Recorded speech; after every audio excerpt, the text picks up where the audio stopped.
네, 문제는 이런 축농증 증상이 만성으로 이어지지 않아야 한다는 건데요. 기간이 어느 정도 오래될 때 우리가 만성 축농증이다 이렇게 부를 수 있는 건지 궁금하고요. 이 감기 걸린 것도 아닌데 1년 내내 코가 막힌 분들이 있어요. 왜 그런지 원인을 한번 또 살펴볼까요? 예, 축농증이란 일단 공기가 들어가야 될 공간을 콧물이라든가 기타 이 물질들이 들어가서 염증을 일으킨 경우를 말하게 됩니다. 그런데 이제 이런 현상들이 생기는 게 비염이라든가 감기라든가 이런 원인으로 생기게 되는데 그렇게 이제 부비동염이 생긴 게 대략 한 3주 이내라고 하면은 급성 부비동염으로 분류를 하고요. 3개월 이상이 되면은 만성 부비동염으로 판단을 하게 됩니다. 그런데 이제 급성 부비동염 같은 경우에는 두통이 있다든가 피로감이 있다든가 코막힘이 생기고 누런 콧물들이 자꾸 나타나면서 안면 부위에 통증들이 나타나게 됩니다. 그렇지만 이게 만성 부비동염으로 바뀌게 되면은 코막힘 증상이 있으면서 주로 이제 누런 콧물이나 이런 것도 많이 나지만 목 뒤로 이제 코가 넘어가는 후비류 증상들이 계속 남아서 애를 먹이게 됩니다. 그리고 이제 시간이 지나면은 냄새를 잘 맡지 못한다든가 집중력이 떨어진다든가 그 다음에 간혹 이제 천식 같은 거를 유발하기도 하게 됩니다. 근데 이 부비동염이 왜 생기느냐라는 부분은 일단 이제 코 안에 그 염증들이 생기게 되면 부비동이 시작되는 입구가 되게 좁습니다. 이 좁은 부위가 염증에 의해 가지고 막혀버리게 됩니다. 막혀버리게 되면은 그 안에 들어가 있는 콧물들이 붓기가 빠짐에 따라 밖으로 배출돼야 되는데 배출되지 못하고 계속 그 안에 고여 있게 됩니다. 그렇게 되면 이제 부비동염이 계속 진행되는 그런 상태가 됩니다. 이제 사진을 보시면은 이 앞면의 해부도 사진인데 여기 지금 보이는 부위가 하비각계라는 부위고 여기가 중비각계라는 부위입니다. 자, 이 상악동의 입구는 이렇게 공기가 들어오는 통로를 통해서 들어와서 이렇게 입구 쪽으로 들어오게 됩니다. 그런데 이 부위가 이제 입구가 좁은데 이 부위가 막혀버리게 되면 이 안에 고여있는 콧물들이 밖으로 원활하게 배출이 안 되게 됩니다. 그리고 이제 어른들보다 아이들이 부비동염이나 축농증이 쉽게 걸리는 게 아이들은 이제 이 부비동이 완전히 이제 성숙되지 않았기 때문에 이 입구가 아이들은 이 밑으로 쳐져 있어서 쉽게 콧물이 안에 들어가서 고일 수 있는 그런 환경들이 됩니다. 그런데 이 부비동은 사춘기쯤 되면은 이렇게 성인의 모양으로 완성되기 때문에 사춘기 넘어서면서는 이제 급성 부비동염은 상대적으로 적어지는 경향들이 있습니다.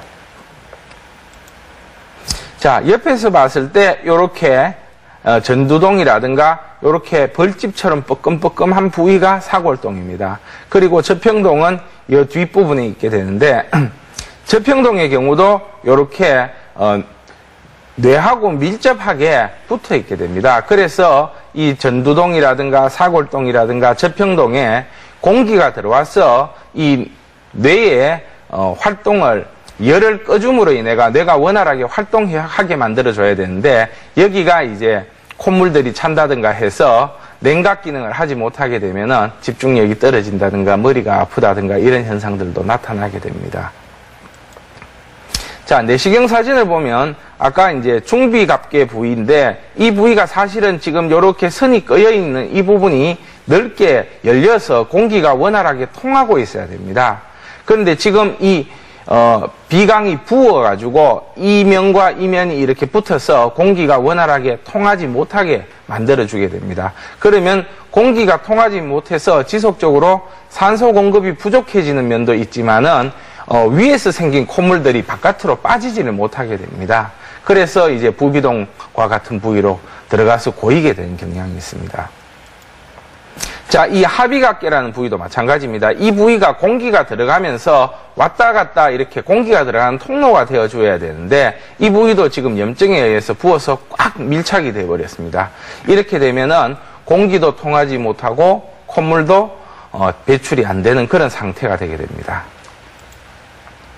자, 이제 정상적인 모양을 보게 되면은 CT상에 이렇게 까맣게 공기가 들어가는 통로가 보이죠. 이렇게 정상적인 CT 사진과 거기에 해당하는 코의 모습입니다. 코도 깨끗하고 정상적인 모습이지만 이게 이제 비염이나 기타 축농증이 된 상태를 보게 되면은 이 입구가 막힘으로 인해가 상악동도 시커멓게 부비동이 이제 염증이 생겨 있는 상태고 내시경상의 사진도 콧물과 부어 있는 코의 모습을 보이게 됩니다.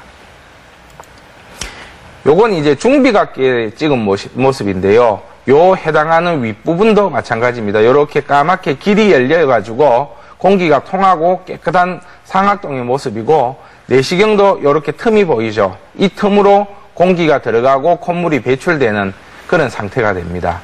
그러나 이렇게 중비각계 부위도 막히고 중비도가 폐색된 경우에는 상악동도 다 시커멓게 다 차 있죠. 그리고 옆으로 보면은 다 내시경상으로도 막혀서 답답한 모양을 보이고 있게 됩니다.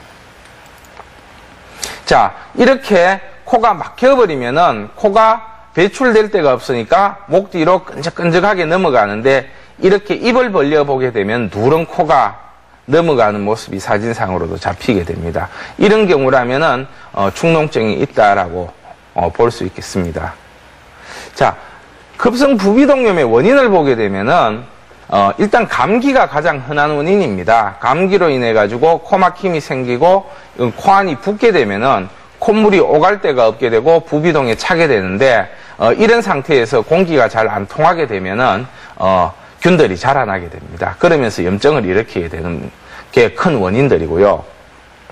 만성 부비동염의 경우에는 이런 급성 부비동염이 제때 낫지 않고 계속 반복이 되게 되면은 만성 부비동염으로 진행되게 됩니다.